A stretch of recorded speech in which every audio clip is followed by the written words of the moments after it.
Bam. Fiegel's gonna edit that shit down. Yeah, right. All right, here we go, guys. Hey, what's up, guys? Chris Fluck here, Chris Fluck Podcast, episode 19. We got Frank Donley back in the building. What's going on, man? Living the dream, one day at a time, bro. That's all we can do. Been having a lot of debates around here, man. Me and Frank been beefing a lot lately. Past couple of weeks, we Chris haven't agreed. is wrong a lot lately. We haven't agreed on just about anything. What else is going on, man? You watching the NBA at all? I have not. I'm just checking it out on Instagram. Yeah. Kawhi Leonard is a beast, though. Best two-way player in the league. I'll give you that. Who you got in the series? If I had to bet, I'd bet on the Warriors. But with my heart, I would pick the Raptors all day. What's your thoughts on Drake being a Raptors fan? Do you think that's good or bad for the organization? I think Drake's getting in the Warriors' head a little bit, bro. I think it's a good thing. Really? Yeah, I think so. So you think he's a good luck charm? I think he's a good luck charm. I think he's a I just want to see anyone to get beat. I just don't want the Warriors to win, though, honestly. Why? I would root for any of the team. I feel like I don't like the team. I don't like the style. I don't really like the style of basketball. I don't like teams that win consistently that aren't my team, I guess. Kind of a hater. Kind of a scumbag that way. Yeah, kind of a hater. Kind of hating on him a little bit Steph there. Curry ruined the game. I shouldn't say that. What else is going on? Anything, man? Yeah, I know you're not watching NBA baseball. Finals, no. Definitely not watching baseball. All high school sports are wrapping up. We got some kids back in the house from Central Catholic Lacrosse. Girls coming back from Notre Dame that went to states and shot put. A lot of stuff. It's about to get popping in here. I know that. Some people going to college. But graduation. First, before we start tackling some of these finals things still, that we though. don't. You remember finals? Yeah, I guess. Yeah. Vaguely. It's a Yeah. long time ago. Probably didn't study or anything. Yeah, we got a lot of stuff to tackle, bro. First one, we're actually going to agree on a few of these things here right off the bat. Then the ones later here, man, I don't know. Caster Semenya, South African middle distance runner. I got some stuff I looked up, man. You want to talk? Well, I'm running through some stuff. Yeah, talk about the situation real quick. So this is what we got. We got a woman. So they term this difference of sex development. Basically, she has an XY chromosome. She's still developed as a woman, but she's partially sensitive to testosterone. The courts ruled that she must lower her testosterone through medication, or she's not going to be able to compete. But they excluded pretty much every event. They only included 2 or 3 events. They excluded everything else. So it almost appears that they're just kind of targeting this woman. So basically, they're saying she cannot compete with naturally elevated levels of testosterone. She needs to reduce it. They said this in 2015. Court of Arbitration for Sport. They threw it out. They said, come back with some evidence. So they did some research. They came back with a little bit of evidence. So they chose middle distance events. So the 800 meters is the event that that's kind of her event. Same with the 400 meters. So they found out that she had a 1.8% advantage in the 800 meter, a 2.7% advantage in the 400 meter. And, when you think about some of this stuff, what affects performance, like I would say a bad night's rest or poor travel could probably affect performance more than 1.8, yeah. Than 1.8%. But then on the flip side of this, too, some of the stuff that they didn't ban the athletes in, they found a 2.9% performance boost in the pole vault and a 4.5% boost in performance in the hammer throw. But those 2 events were excluded from the ruling. So for some reason, they just kind of targeted these middle distance events, which is kind of weird. Is that because there's not athletes with that particular issue doing those events?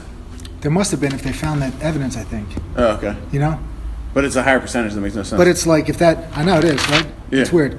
But if this woman then, so basically Caster Semenya is saying, I don't know if she is saying this, but there's people that are inferring maybe she just needs to, run the 1,500 meter or whatever they do at the Olympics. I'm not sure if it's a mile or 1,500 meter. But anyway. Either that or take drugs to lower her testosterone levels to their adequate levels.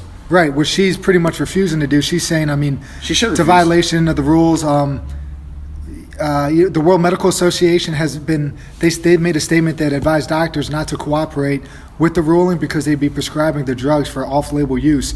So they'd be having these people taking these drugs for reasons that haven't been, used in trials and stuff like that. So there's one organization just, basically I guess it probably violates any kind of civic or any kind of some sort of oath or whatever doctors take. They'd be prescribing drugs for some reason that isn't valid. So anyway, it's kind of crazy. That is really crazy.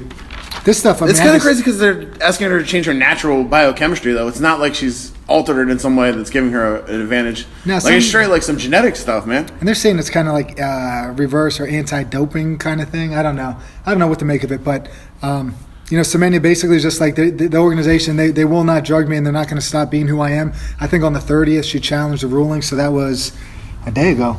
How long is the legislation like that drawn out, though? Is that going to affect her actual Olympic career?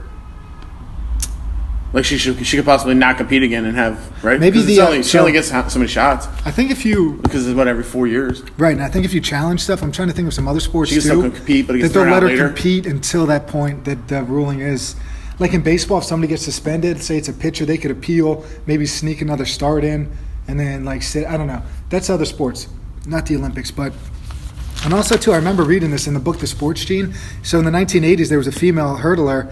I think she was from Spain. She was banned because she had the same situation going on. She had the XY chromosome, but she got reinstated because she wasn't able to use. So is it XY there or is it XXY?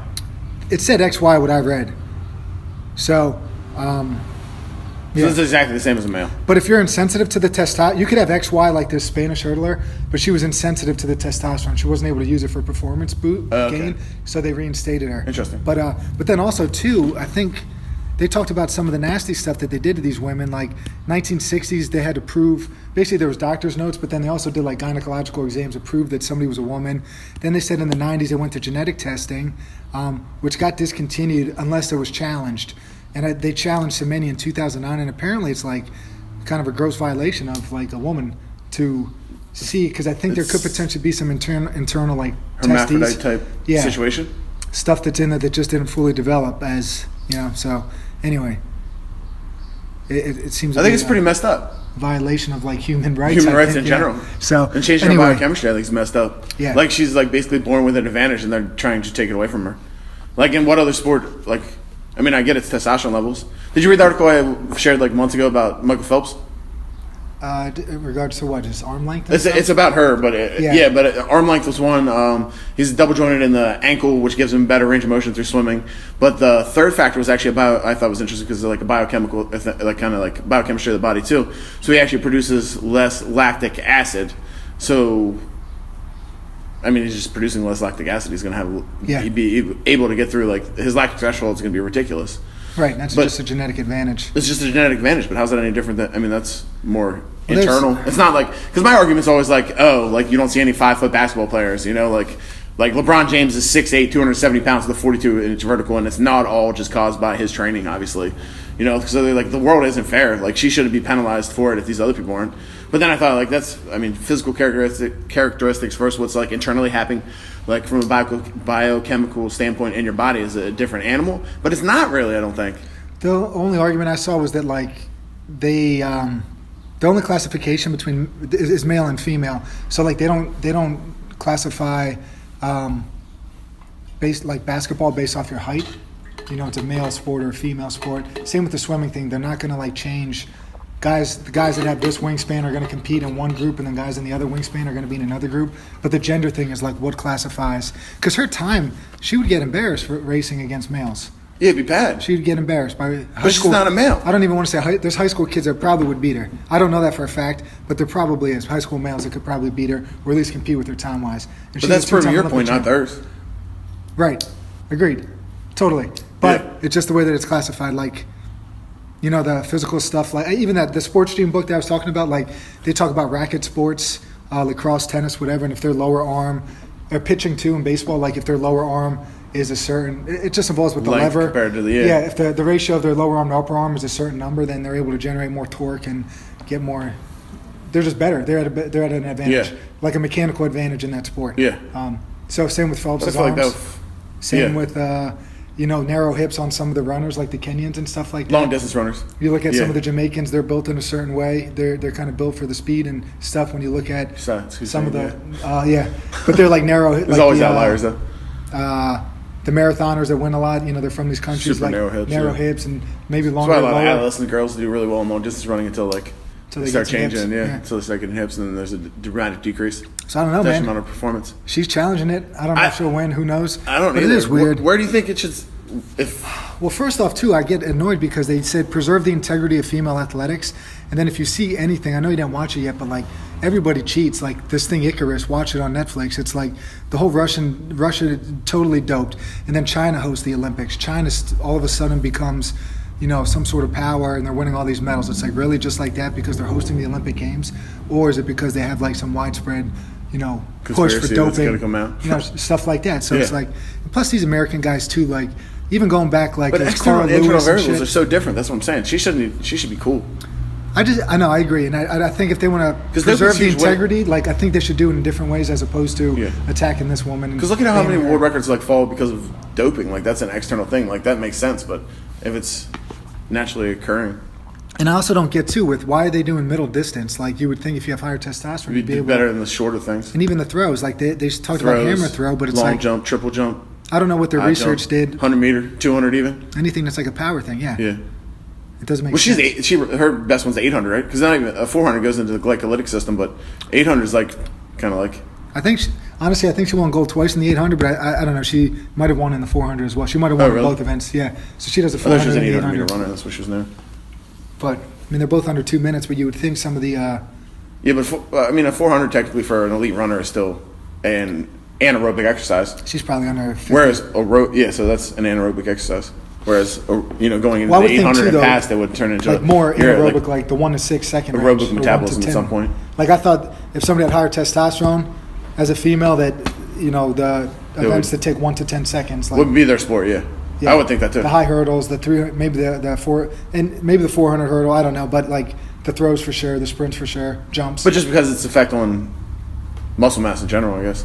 Yeah, crazy, man. What do you think? What's your prediction, man? I don't know. I think she's gonna get screwed. You think so? I really do. Yeah. That sucks. Yeah, I don't know either. Who knows? I think they're gonna say the rule that she has to take drugs to alter her levels of testosterone. And I think she's gonna refuse to do it, and I think she's not gonna be able to be a sprinter at the world stage anymore. So you think they'll hold firm? I think so. Hopefully not. Is that even a big advantage? 1.8%? Yeah. No. Seriously, is it? What? 1.8%. How'd they even find that? I would like the nanomoles of like the testosterone level, like what's acceptable and what's not, and like the gradient difference between those things too. Yeah, like that'd be cool to see. Like what is she really compared to like what a normal female would be from a testosterone level? Yeah. But no, I don't think 1% is a great difference. Me either. 1% could be training. I wonder if you knocked off 1.8% of her time, if she would still win. That's interesting. Probably could figure that out. I just didn't think of that last night. We'll get back to you on that. Next time. Loyal fans, we'll get back to you. We'll put an asterisk by that one. Pretty crazy situation, though. And it's pretty interesting that it's happened in the past and it hasn't been kind of like figured out yet. Yeah, I don't know. Like, it's such a big deal right now, Like you said, it happened in the 70s or whatever. You think there would be like there was another some kind of like precedent set and all that stuff would already be like kind of. They also talked about too. Then it's hashed out. What do they want this to be like? The dog shows where it's like best in breed, where you have XX competing against each other, XY against each other, and then. But are there enough athletes to actually do that? No, there's not. It was just kind of like not a stupid thing, but. That was like one of those podcasts arguing about like transgender. Oh yeah, we should talk about that too. What do you think? I honestly think like if you have a biological difference, I don't think. Like, I believe people should believe whatever they want from an ideology standpoint. Like, I'm cool with whatever you identify as. But as far as, like, from a sports standpoint, if you have a biological advantage, say, like, as a male and you identify as a female, that's been happening recently, and they, like, crush lifting records or, like, different records, like, I don't really think that's necessarily fair at all. Yeah. Are there any that go the other way? Were females? Well, I mean, I know that females, males that change to female, but then have a mechanical advantage in any sport. Has that happened? Wait, females become males and have an advantage. Yeah, so like a male becoming a female, I've seen multiple things where they've then broken records or done these things. But has it ever went in reverse? I don't know. I would doubt it though, don't you? I would doubt it too. It'd be hard just based off of the caster semen thing. If she has a 1.8% advantage in testosterone and they're having an issue with that, just imagine what a male. Yeah. Even if he is on sex hormone therapy, I think he would still be probably elevated. And plus, just developmentally through the years of like adolescence and stuff, like lean muscle mass, like. Yeah, the whole lifetime was at higher testosterone levels. So even if you do reduce it now, I think they still have the strength. They still have the bone density. Potentially, they still might have all the those strength things. stuff. I would think. Yeah, but you can't reverse. But you can't really. What do you do? Like that's the same thing as what you're talking about now. Is there going to be a whole other division for those type of athletes? I hope not, but I don't know what to do. I mean, I thought it was fairly cut and dry with XX, whatever. Yeah, I don't know. It's hard to kind of navigate some of the stuff too because people get so fired up about it, but I don't understand what would be wrong with male versus female. You can't have a male that changes into a female and then just start smashing females in sports. Super dangerous, like potentially really dangerous and just super unfair from like a like what athletics is based on. If you're saying these things, mixed martial arts, you got somebody come in there and just destroy somebody. Yeah, powerlifting records, I think, already shattered. Could literally die. I don't know what you do there. Powerlifting records crushed. Yeah. Ooh, Jesus, man. So I don't know. But I mean, that's a very hot topic, but currently, I guess. But I guess. My main point is like, it's a biological difference. Like there's biological differences. That's the main factor that makes it's not right. Most, I don't want to say most people, but I think some people do agree with that totally. But then other people just say no, like they won't.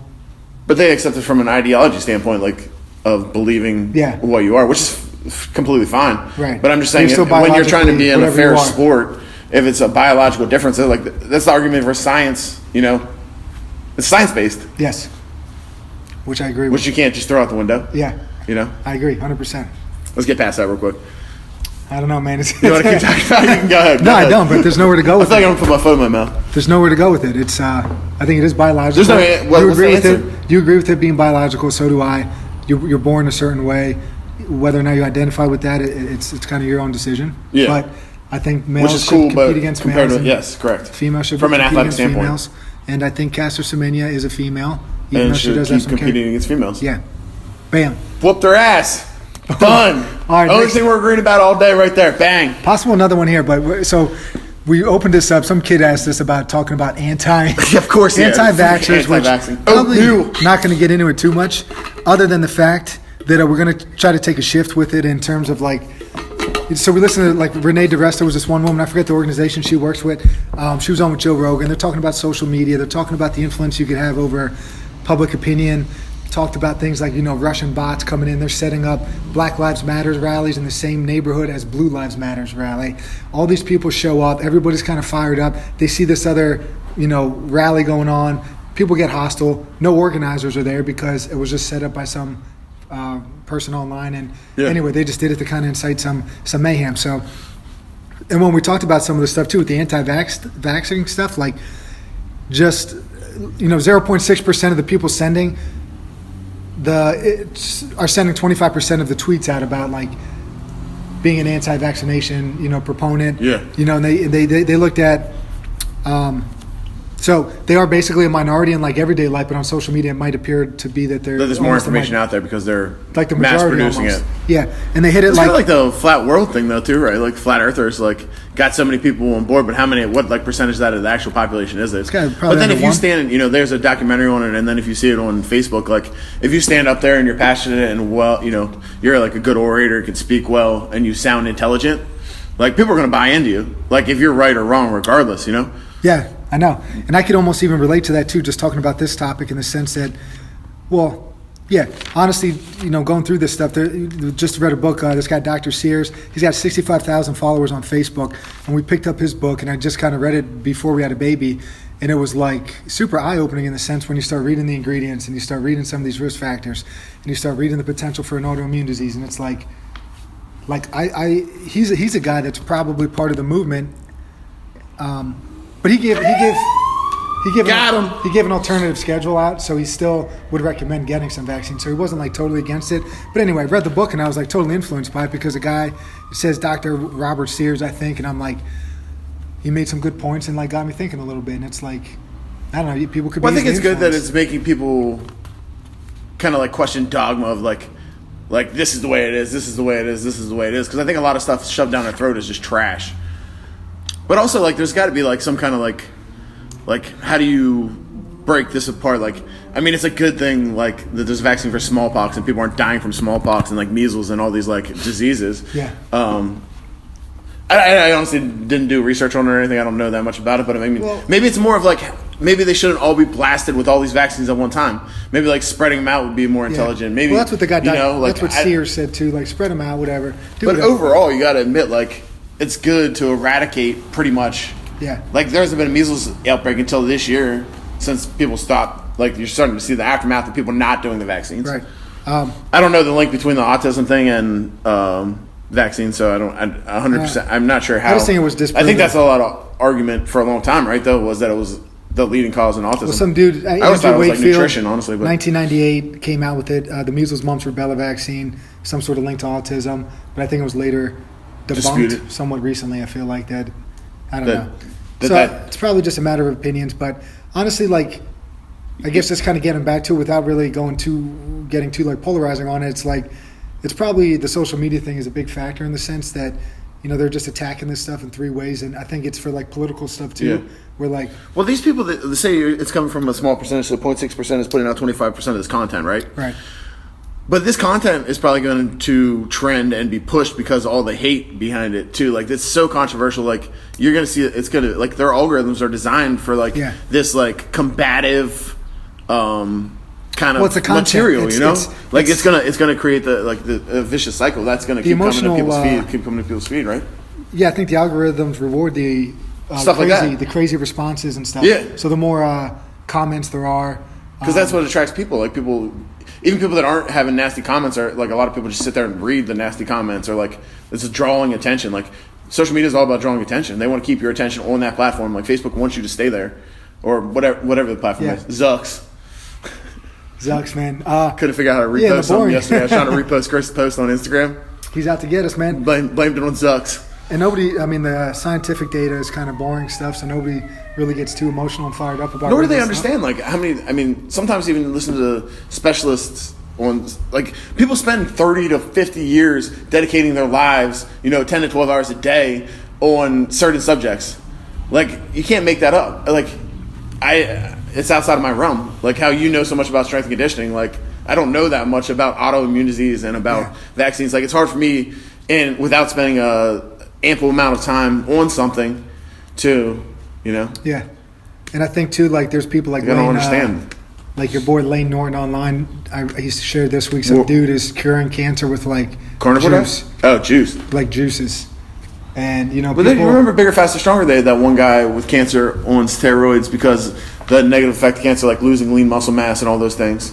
And somehow he had that was like, it didn't feed the cancer? No. HGH would, though, I would assume. Like, but he was on testosterone. Things of that nature. Yeah, I don't know. Interesting. HT or whatever. I don't even know what it's called. Yeah. Doctor prescribed. Oh, like TRT. Whatever. Yeah. But that was 15 years ago, right? At least. But anyway, people die. I'd like to see more about the with fasting and cancer stuff. Like the research behind, like, if you can eat in certain eating patterns and like kind of like kill cells, or like keto and stuff like that. Certain diets that don't feed into cancer. I think they like that. Like treating it nutritionally. Dom DiAgostino's like, you do it with the treatment, so it's not like you still have to get chemotherapy. Yeah, but you get. I don't know if you fast leading into it. But it'll probably be more than a 1.3%. Yeah. They just saw positive results, and I don't know it off the top of my head about. I think you might fast going into the treatment. Okay. And I don't know. So you're in a state of autophagy going into these treatments, and then there's already getting crap cells out of there, and then the cells left are probably they don't the come bad back. ones, I guess. Maybe. Yeah, I don't know. Cancer's some scary stuff, man. I feel like everybody out there is affected multiple times. But anyway, Lane Norton's online. He's online talking trash. People are dying because, like, they could potentially believe that this man, like, is selling them a false bill of goods or hope, and they die from it. So it kind of sucks. But I guess that's the internet. That's kind of the age. It's also on the person too, though. If you 100% agree with them, it comes back to, not to bring up Darwinism again, but I wouldn't bring it up in this case. Steve, would you? I don't know. Maybe you should, that's the whole thing with doctors in general, too. You should get multiple. I wouldn't go to one doctor. If I had a serious, thank God I don't have anything seriously wrong with me that I know with me. But, I would want to have multiple opinions and stuff, too. Yeah. I wouldn't take Lane Norton just because he's an elite power lifter and then a bodybuilder, and then now he's studying nutrition as an exercise science degree. And then he wants to give advice about, he's not an oncologist. No, but how long has he worked with cancer patients? He doesn't, but he's saying never did. Allegedly he's a doctor, I think, but in the sense of PhD. He has a doctorate, yeah.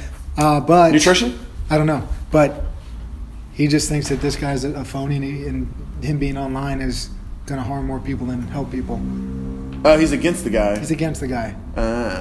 He's saying this guy's a phony. Take everything I say back there. Tell him he sucks. I thought he was giving out faulty information that was harming individuals. No, he was saying this guy is going to kill people because of this stupid stuff. That is the downfall of social media, though. There's no one. You can't regulate that. No. There's no.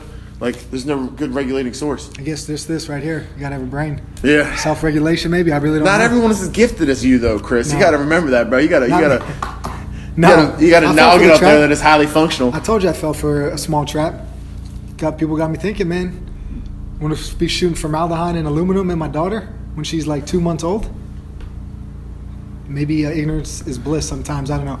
Another person comes in that worked in HVI with I thought you were going to bring up a Ponzi scheme right there. I forgot the With, anti-vaccine you were talking about. With HIV patients, there's people, she's worked in like, she's worked in this community where they were trying to heal people with HIV. And then there's some people would stop the treatment because they wanted to try some holistic approach, and it just totally wiped them out. And it was just And they like die. so disheartening for her as like a medical professional to see that. Yeah. Just see people.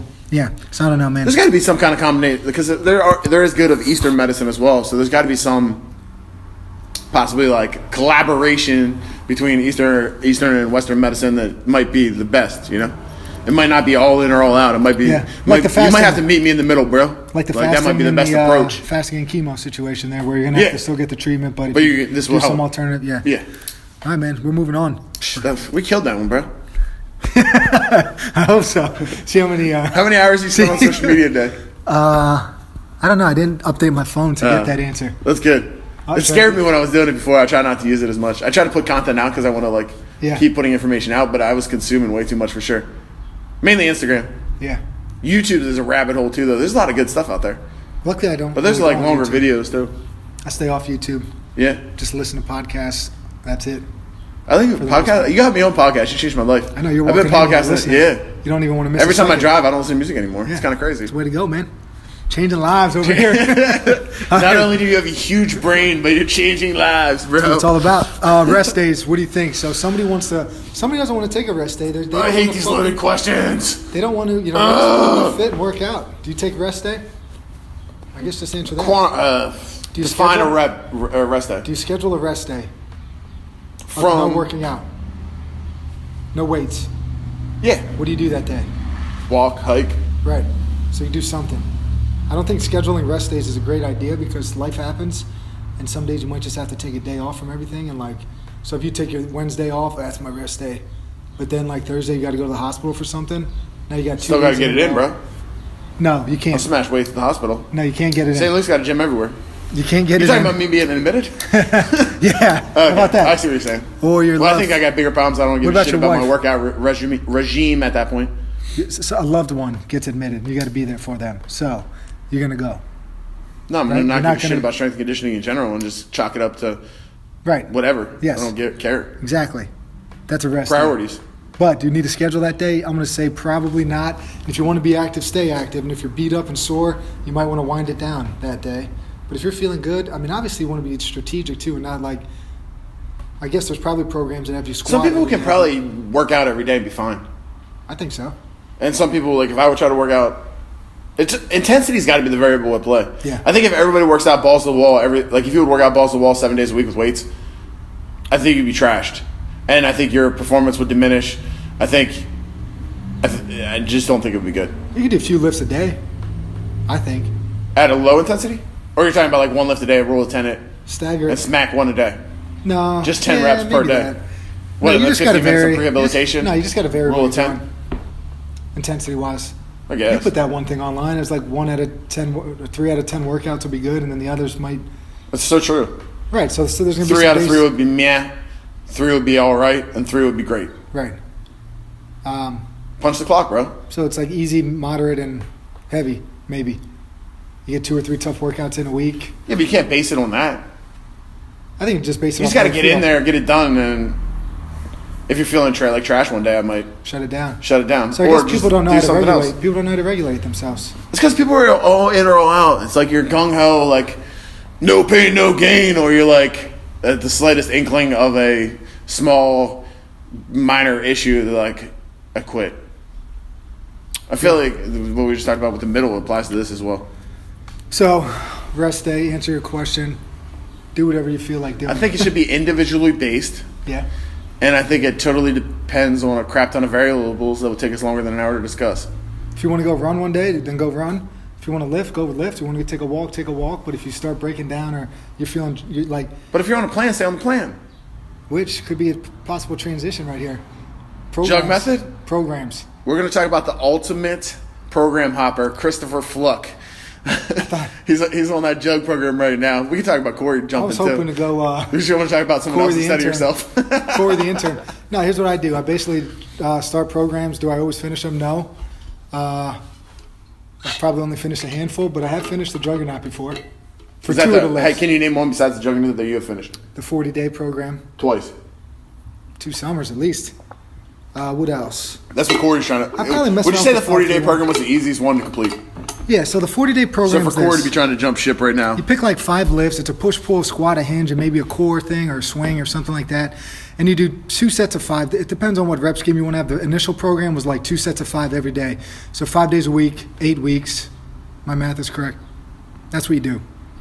I did that when I was coaching football, and we'd have double sessions and just be so busy in the summer that like I would just get in there, and it's like 25 minutes. And if you feel good that morning, you could lift heavier, maybe do an extra set or 2 the next day. Whatever, you could deadlift 315 for 5, for 2 sets of 5, and then the next day you're like, whatever, I'm just going to do 135 or 185, but you just got to get in there and do it and then move on. Then the rest of the day, you could be active, whatever, but it takes the thinking out of it, and I was able to just get up at super early in the morning, lift at 5 a.m., then just go work the rest of the day and be good. So worked for me at that time. Corey, the intern, he's already off the program. I mean, he lasted like 6 workouts, then he started doing other shit, and he's asking us. It's funny because he actually listens to this too, so he'll be like in his car, like driving. I can see his face like changing right now. Well, you're not on either on the program or off the program. Any deviation and you're off the program. Correct. Technically speaking, you're off the program. So he's not on it, I guess. He's just. But you ever hear any of the strength coaches that created these like predominant programs like the Cube or like 531 or like Juggernaut program, that Dan John even, they get all these questions about like, can I do this and can I substitute this? And they're like, you can, but then you're off the program. Yeah. You're not on the program. It's so true, yeah. Instead of bench press, could I do push-ups? Yeah. You can, but that's not the program. Yeah. So anyway, it's kind of the same thing though. Frank's on the Juggernaut. He'll probably quit before me, I think. Bro, I got 2 weeks left. And they're the best weeks. I'm about to do the highest percentage AMRAP, which is I think like 80 or 85. I'm not sure what the last one is, but it's going to be the most fun one. Yeah. And I'm doing 7 sets of 3 right now. It's awesome, dude. That's good. If I got through those stupid 10s, I'm living right now. 5 sets 8 sucked. I'm doing front squats and military press. It gets better. Just get through it. Those 2 Don't lifts. quit, bro. I'm not. It'll be okay. Those 2 lifts suck. Front squats are miserable in high reps, bro. Dude, military press. Try that out, man. I will next 5 cycle. sets of 8. I shouldn't bench so much anyway. Stop pressing overhead. Men press over their heads. I know. That's why I'm doing it. Chris made a post about people running and bench pressing. Yep. That if you're having pain, he doesn't understand why you keep coming back to it. But I think he shared it from Mike Boyle. Mike Boyle said if you slam then your hand in the door, if you slam your hand in the door, you're going to hurt your hand. So, like, you're not going to continue to slam your door in the hand because it hurts. But why do people continue to bench press and run when it continues to hurt them? And the answer? Question. The answer. It's because mechanics isn't in play, bro. Shutting your door in your hand, there's no way you're going to do that. It's not going to hurt. Usually when people get hurt on a bench press, it's because your bench press is trash burgers. So what do you got to do then? Fix your movement. That could take some time. Well, I don't know. The running's different. I don't know. I don't even know if we should be running. We're a little heavy to be running. But you run. I sprint. I've been sprinting. Maybe once a week recently for the past couple of weeks. But anyway, I ran like 55 minutes on Sunday because I woke up and was like, I slept terrible, and I'm like, well, everybody else is sleeping, so I'm going to dominate a run. I'm just going to go run right now because I know I'm not going to lift weights today. Running is awesome because you don't need equipment and stuff. Love it. We live out in the freaking country, and you just go run, and I don't even know where I was going. I just ran and then made a left-hand turn, circled my way back home. It was good to go. It's good for the mind, I think, sometimes. So, do you think that's endorphins, or do you think that's the endorphins after, or do you think it's the actual thought process you go through during? Both, I guess. I mean, I don't really use music. Sometimes you get lost in thought. Yeah. That's the reason why I don't listen to anything either. Just to kind of get in the zone, maybe. Sometimes I like walking with podcasts on them. I think it's a distraction. When's if something maybe this podcast, bro. When's if something sneaks up on maybe people should be listening to the Chris Fluck podcast while they walk. You ever think about that? Or running? Yeah. What if something sneaks up on you? Dude, that's true. That's a valid argument. You're gonna go out there by yourself in the woods. Some guy. You're taking away your auditory sense. Someone could try to sexually harass me out there. What about an? What if I got one ear, one? Then you have half your listening power. What if they sneak up on that side? What if they see that one side? I guess my biggest threat here. I guess there's poisonous snakes too. I was gonna say a black bear. They're usually pretty docile, but mountain lion. but anything. There's no mountain lions here, bro. My friend had one in his house. As a pet. I guess if he gets away, He could get out. There's copperheads. There's rattlesnakes out west or western PA. So you're out there on the trail, man. You got your headphones in, listening to the Chris Fluck Podcast, and you're totally blindsided by something. You're screwed.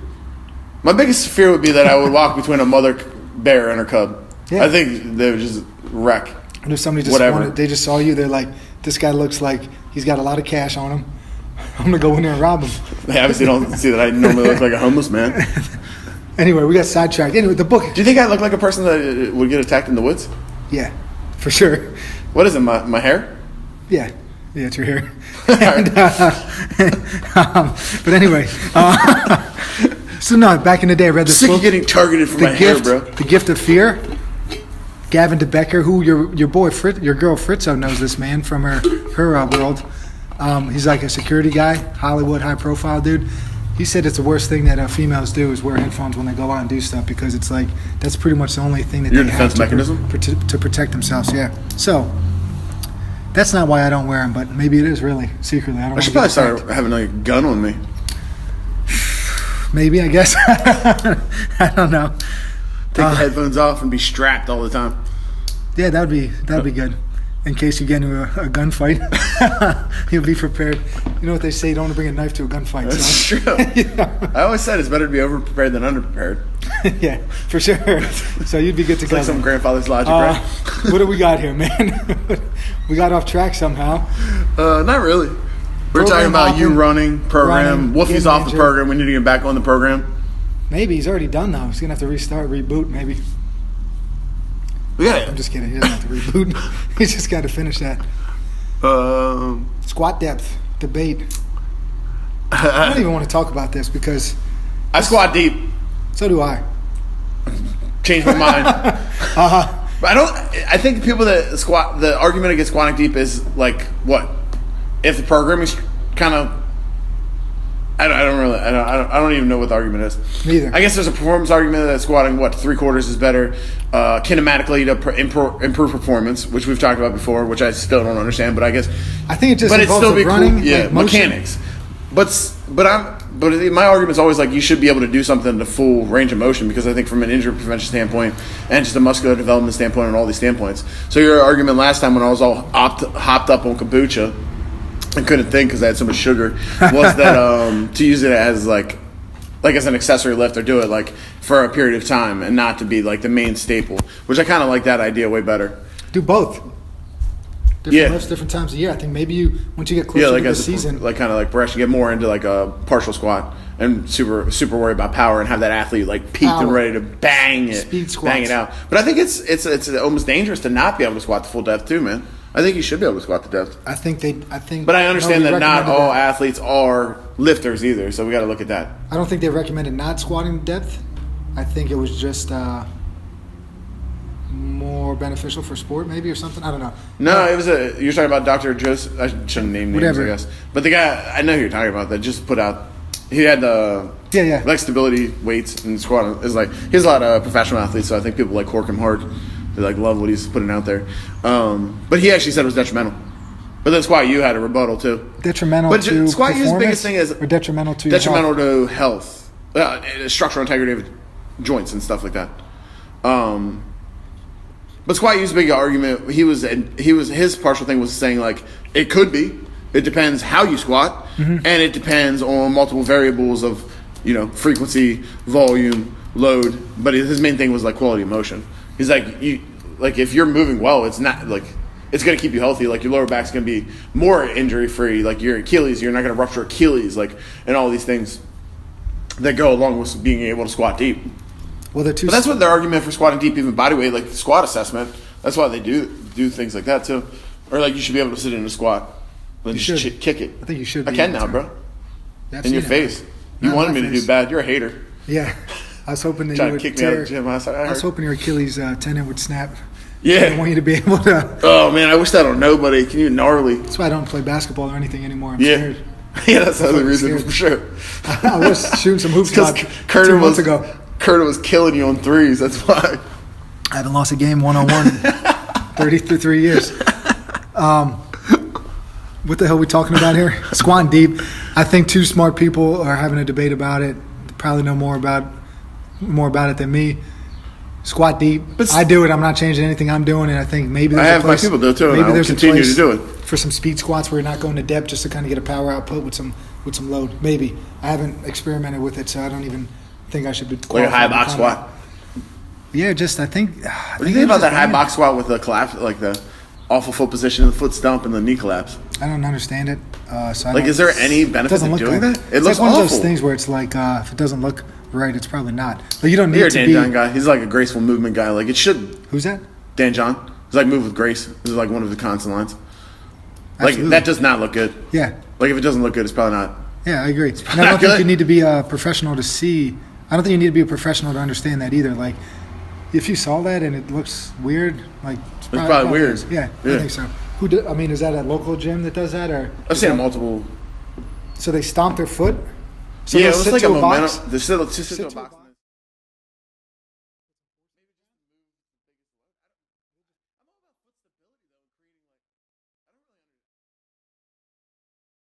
I heard that, and I just thought maybe they're trying to pop.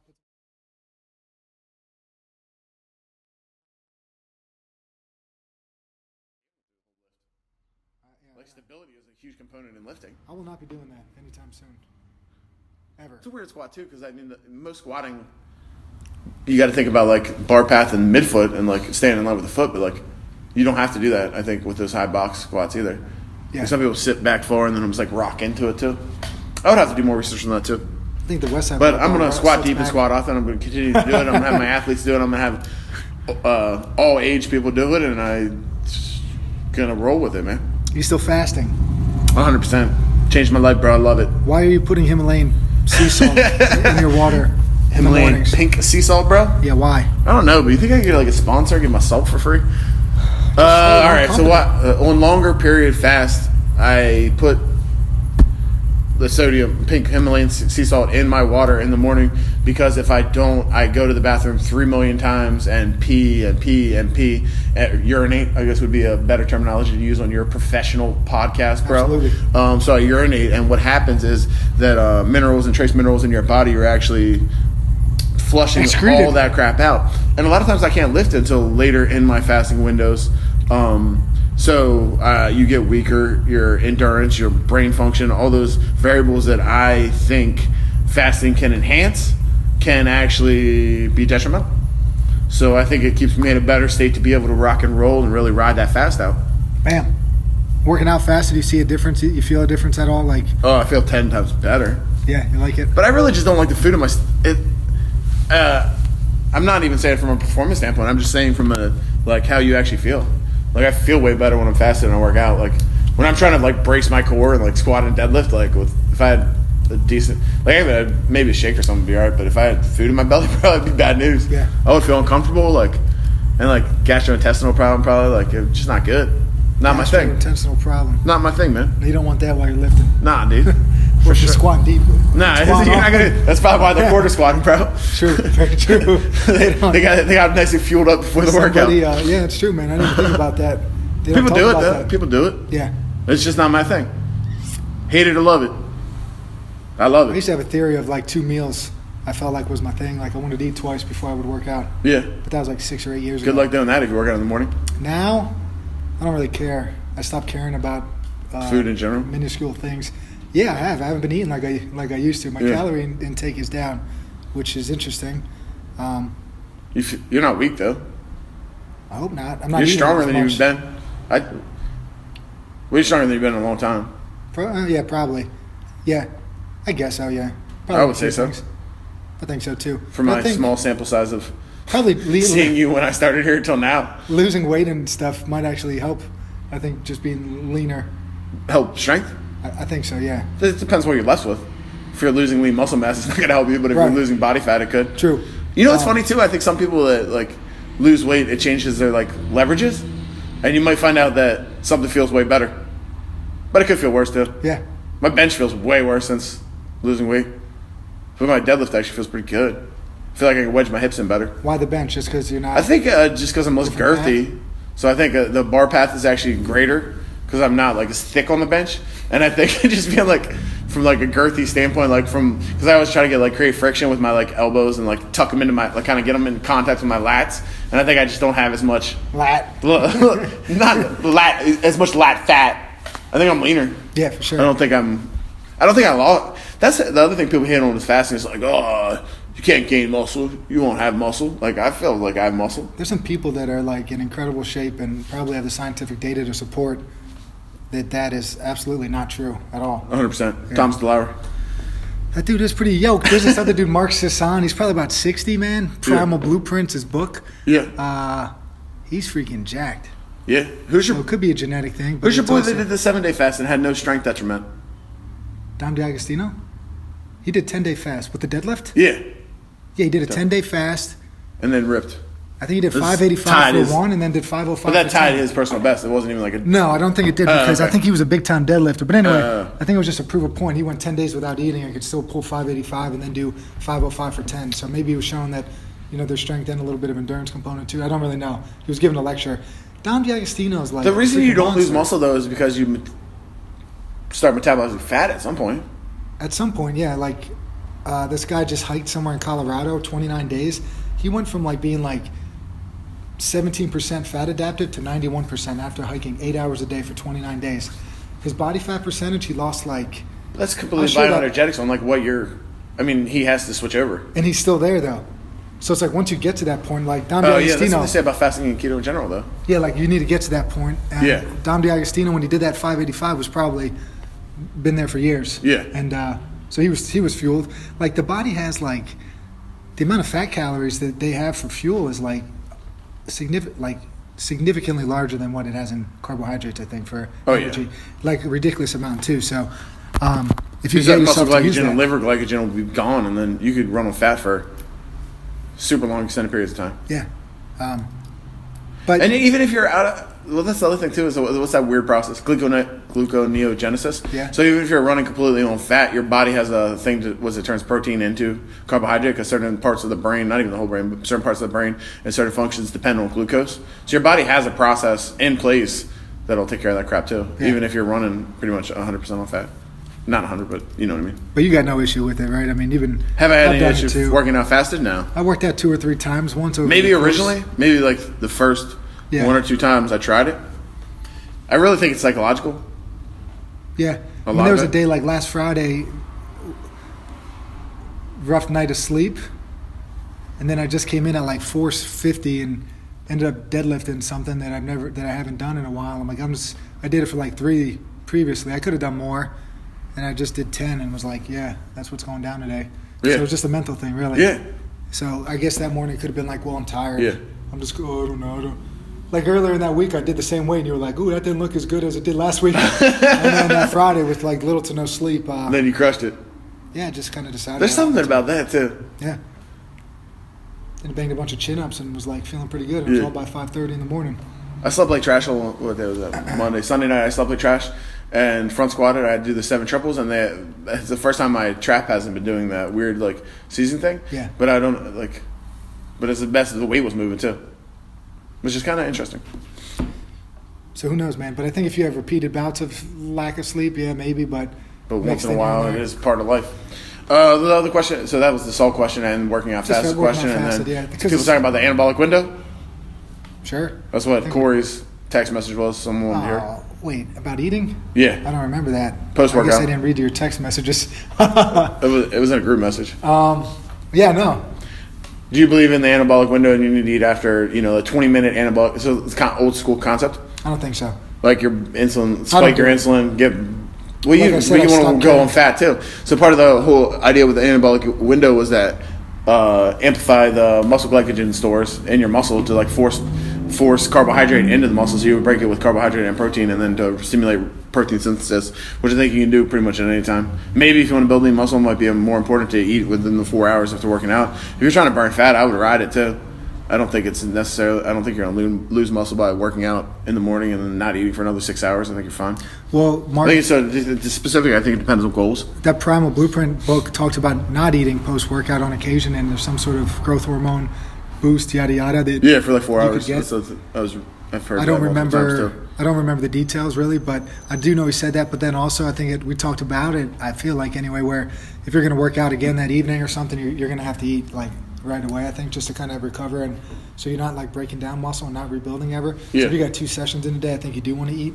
If you got 24 hours between workouts, you probably could get your calories throughout the day and be okay. Because I don't think we might think we're working out hard, but I don't think we're working out as hard as we might think. So, Dude, we're soft, bro. We're not working out hard at all. yeah, if you're doing 90, like, you might be out doing some serious running or preparing for like who knows, a marathon. I don't know. You might want to refuel. A marathon.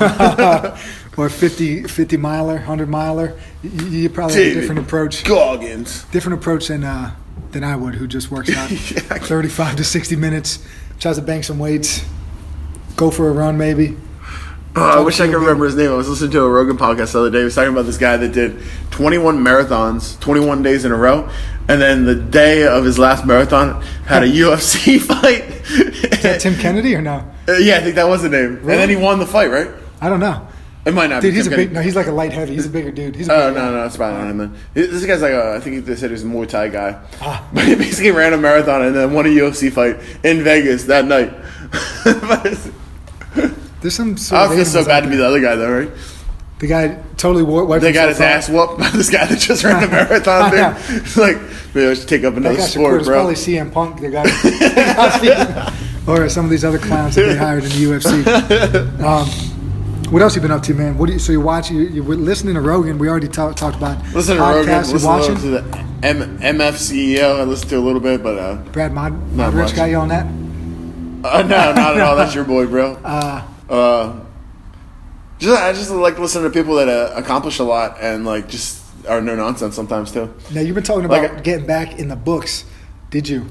Reading books? No, but this is the season because I'm going to start chilling at like pools and stuff. I started reading that Ronda Rousey book, which her past was way more. Shout out to Davin. Yeah, D Block, way more jagged and rough and rugged and raw than I thought it was. Was her father in the picture at all? Or? It was originally. Yeah, he dies. Her mom was rough though, right? Cancer. She's tough on her. Tough on her. Yeah. In a good way though, I think. She has siblings too, right? She has a sister. Depends how you gauge it. She wouldn't be who she was without her mother being tough on her, obviously. But maybe she could have been better. Yeah, but I got the David Goggins book lined up that I didn't read yet, so I'm going to read that right after this one, and then I'll probably read something more. I don't know, like reading all these books just about What I almost bought yesterday. About individuals in general. I want to read some. I want to read *Sapiens*. Oh, I almost bought. That's a book I almost bought. Not that one. The other, his third book was 21 Lessons for the 21st Century. Dude, *Sapiens* and then like *Homo Deus* or something. Homo is in like Homo sapien. That's the second? Yeah. And then it's almost like, so *Sapiens* is like what gets us to this point, and then the DEUS I think is like for 2, potentially. So like, human 2.0, like where's this going to go? And then his third book, which I didn't read yet, was like 21 Lessons for the 21st Century. But the dude's pretty awesome. He was been on some podcasts. He interests me. Yeah. But I got Hillbilly Elegy. So it's about... That's his book? No. Like J.D. Vance is the author, but it's basically... Like 2 years ago, I read this book, White Trash, that was... I kind of read it at the time that the election was kind of kicking up. So they talk about different presidential elections in the past and how there's a large population of people in this country, basically poor white people, that some politicians have used in the past to their advantage to get elected. Like going back to like Andrew Jackson, I think was one of them. He was from like one of these Florida states. Probably political things target demographics all the time though. Right, but and this try to is cater like towards sort of individuals. Percentage-wise, it's a huge amount of people in this country that don't really get talked about or even cared for. Like, you see stuff in West Virginia now, like where these opioid epidemics are and stuff. So, anyway, I'm interested to see where this book goes. Yeah, like all those states that don't have money, or they don't have jobs, I guess, anymore. But nobody really worries or talks about that too much. You see some other stuff in the news. So, I don't know. Poor white people, basically, is what this, I think, is going to be about. So, I'm kind of looking forward to that one. I don't know if it even sounds interesting, but I'm somewhat interested in it. Yeah. Anything else? Goggins, Rousey. I'll probably relate to it. So. What, the White Trash book or the other one? poor white guy book. Yeah, they're both kind of about. I feel like they're both going to be about something similar. But this is reading season, though. I'm going to start taking more nights off from here and being able to reading's great. I need to read more. Well, I'm reading the second book from that dude that was on Rogan, that Yohan Grillo, the Mexican. The cartel police officer that has all the information on cartels? No, the journalist. Did you watch? Did you listen to the one with the police officer yet? Is it new? It's pretty new. I don't know. It's pretty interesting. Talking about how marijuana fields are now being turned all into opiate fields because heroin's going to be the major cash drug going into America because a lot of states are getting like a medicinal marijuana and recreational use marijuana. Yeah. So there's going to be less marijuana fields and it's going to turn into like harder drugs. So they're going to be like all poppy fields. They're starting to create their own fentanyl so they don't have to buy it from China. So they can lace their heroin down there with their own fentanyl, send it into the States. Perfect. Right. Just what we need, man. But it's kind of pretty crazy to listen to like the cartel violence and like how prevalent it is and how corrupt at least in his standpoint. I obviously don't know firsthand, but how corrupt some governments are, including ours, I'm sure. Yeah. But it's to see it put on it's interesting. And they talked about too, like basically the whole thing is like whenever somebody goes in there and tries to, it happened in like Libya. They take out Gaddafi, and then now there's literally, you could watch slave auctions on YouTube in Libya, where when Gaddafi was in power, that wasn't going on. So same with the drug cartels, when they take out that one guy that's the head, then 5 other groups are now competing, so crime rates rise. Really crazy, we went to Mexico in like maybe the 70s, or I don't know when it was, and we tried to get democracy in there, and then all the wheels just flew off then, and all this organized crime started. So, and then like when you were talking about El Chapo, like there was a head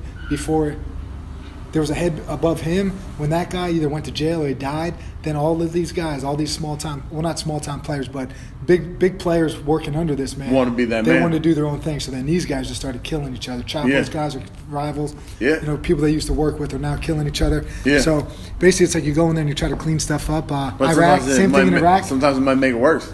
It does. Like Iraq, like Jocko's podcast, they were in Ramadi. They cleared Ramadi out. It was like the worst fighting ever. Now ISIS flags are hanging everywhere in that town. So all the work that they did, all the guys, the friends that they lost, stuff like that. For what? Who knows? I don't know. Hopefully there is a reason, but the regime change like battles have seemed to be scary. Backfire on us a little bit. But yeah, so anyway, the drug cartel, we have a friend staying with us. She's from Virginia. She's a lawyer. She said in the town where she works, which is near Virginia Tech, near Blacksburg, in a neighboring town, they had meth labs everywhere. So the cartels allegedly get information on where these things are. So a bunch of people got busted. A bunch of meth labs get busted. Those guys get put out of business. Somehow these cartels know this information, and they flood that area with meth. Huh. Like that's where they're at. So they're on top of the game, though. How do they know this? I don't know.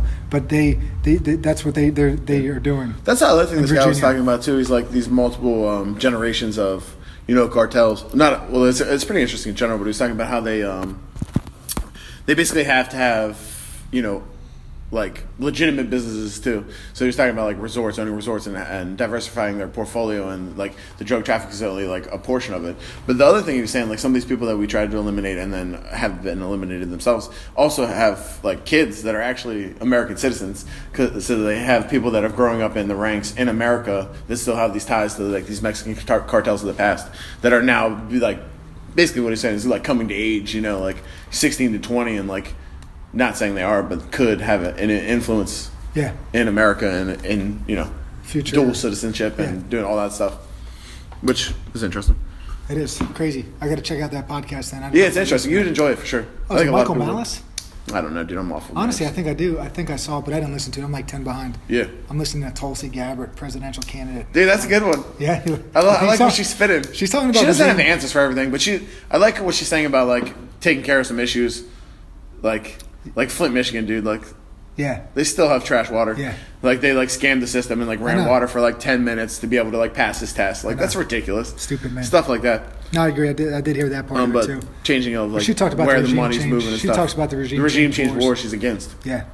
Which is pretty much what we were just talking about. That's where I got the thing about Libya, where you could watch the auctions. Like you could watch that online. Allegedly, I didn't look it up, but she's pretty cool. She was in the military for like a long time. She's from Hawaii. Yep. She's got some pretty cool vibes going on. The only thing I know about her is just from the Joe Rogan podcast. Oh, no, the coolest thing about her, actually, that I liked was, like, she doesn't take money from any outside organizations. It's all independent people. Like, she's not taking money from companies. Right. Like she said, it's all individual-based funding. Funding. Yeah.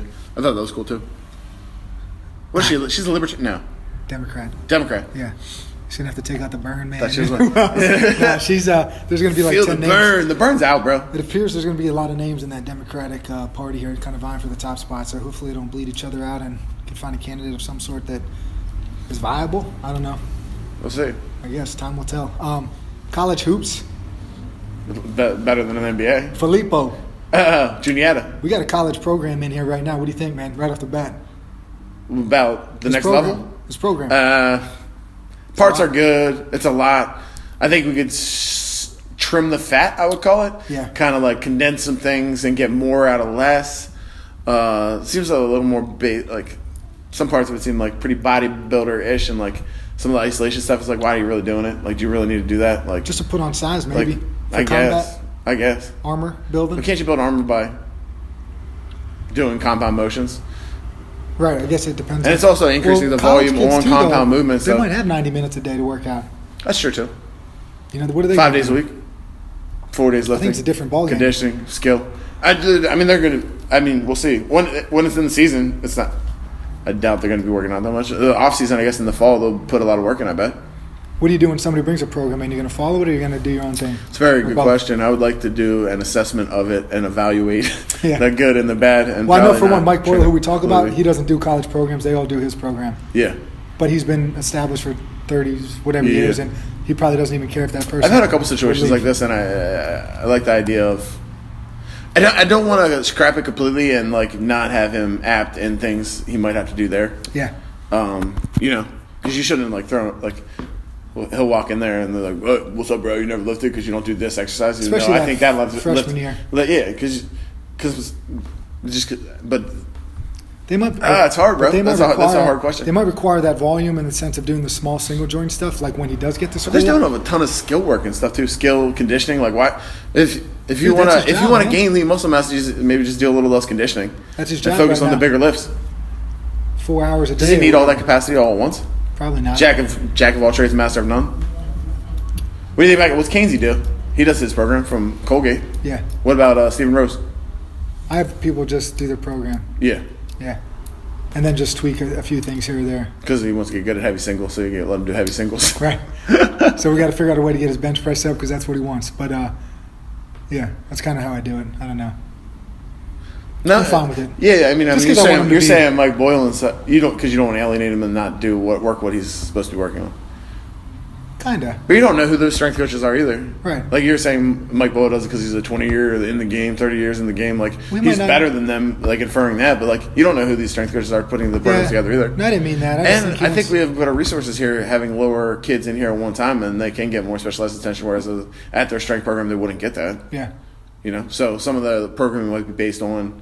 You know, that's how they're going to lift when there's 30, or not basketball, not that many kids, but with a larger group of kids too, and limited equipment. Yeah. So, well, I haven't made the decision yet. It's early, man. First week. They just got it this week. We just got it. It's only Friday. We just got it, bro. All right, man. What else you got? We got to wrap this thing up, though. Unfortunately, you got some clientele coming in, man. Yeah, she should be here soon. What do you got? We got everything about off 1 hour. Everything off the list. I think we're all right. Kawhi Leonard. Extreme we talked heat, about him. Heat shock proteins. Oh yeah. Talk about that. You're working on the heat. I love it. I love Heat sweating. That's why I run out shock there. proteins. Because I like to get out there and I like to sweat. It was super There probably humid is Sunday morning. Probably put a feeling disclaimer great. on that though. I like working out in the heat too, and I think you get a lot of massive health benefits from it. But I think probably some older individuals, like elderly, and especially if you're not acclimated to heat, I don't know if it's great to dive in to that type of training. Like if you've never trained before in your life, and then you go into a 90 degree. 110 degrees? Could be detrimental if you're not used to it. I think it could be dangerous. I love it. But I think a lot of good stuff happens in heat. A lot of people are pushing heat. Plus, we live in an area where it's going to be hot this summer, so you got to get yourself acclimated now. I wouldn't mind getting a little sauna working. Yeah, no. I agree. We got to find a sauna. Yeah. I know, right? Chunko. Anyway. But that's what, like from a healing properties too. I think. Yeah, it is. Because there's like a lot of the stuff like there's like old stuff like post workout. We were talking about that too. Rest, ice, compression, elevation. That was like so long ago. That was like the put in every single book ever about recovery. But like it's like how long should you really ice for, dude? It's like ice is like maybe just a thing for like psychological pain more so than it actually is. Unless maybe like 24 hours for like acute swelling. But after that, like heat's what's gonna like probably promote healing because like. You want blood flow, circulation is what's going to heal. That's why movement's medicine, because these people should be like moving as soon as possible, you know? Yeah. So, whereas like. So, ice for the inflammation process, whatever, 48, 72 hours, whatever. Then from probably there, even less. then from there, we're working range of motion. I think I told you, like Louis Simmons tore his pec. He was bench pressing a dowel. Yeah. But that's where gaining functional range of motion. He needs to do that. Because they didn't want scar tissue to build in there. Yeah. They had the same with sprinters, hamstring tears. Yeah. I think it was Charlie Francis, or I don't know, one of these like high. But it makes sense when you think about it that way, doesn't it? He didn't want scar tissue in the hamstring, so they were starting to do full squats with Yeah. just a bar or just a broomstick or something. But definitely, if ice is only related to psychological pain and you just don't want to be out of pain, maybe it's better just to be in the pain and heal faster. All right, man. But then you can look at the ice tub versus hot tub kind of thing too, like the contrast training or contrast therapy. Yeah. Like people will hop in ice baths and then get into heat and then like cycle that. I feel like that's good for recovery, but I don't really know for sure.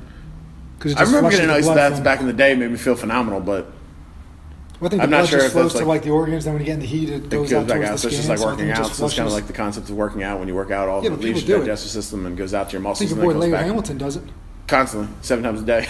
Really? Back and forth. Dude, yeah, what a nut. He's crazy. He's absolutely nuts, but he's awesome. But these people are good. I mean, it's obviously working for him, right? Or what? No, yeah. He's doing good, I think. Yeah, I think so. They got a nice program going on. Yeah, I would say so. All right, man. We got to wrap it up. We got right. to get to work. Google Play, Stitcher, YouTube, iTunes. That's where you can find this thing. Go to YouTube. Frank Donley, Frank Down the Training. Anti-Frail. Love it. the legend Frank Donley. Chris Fluck Podcast. All right, guys. See you. Peace.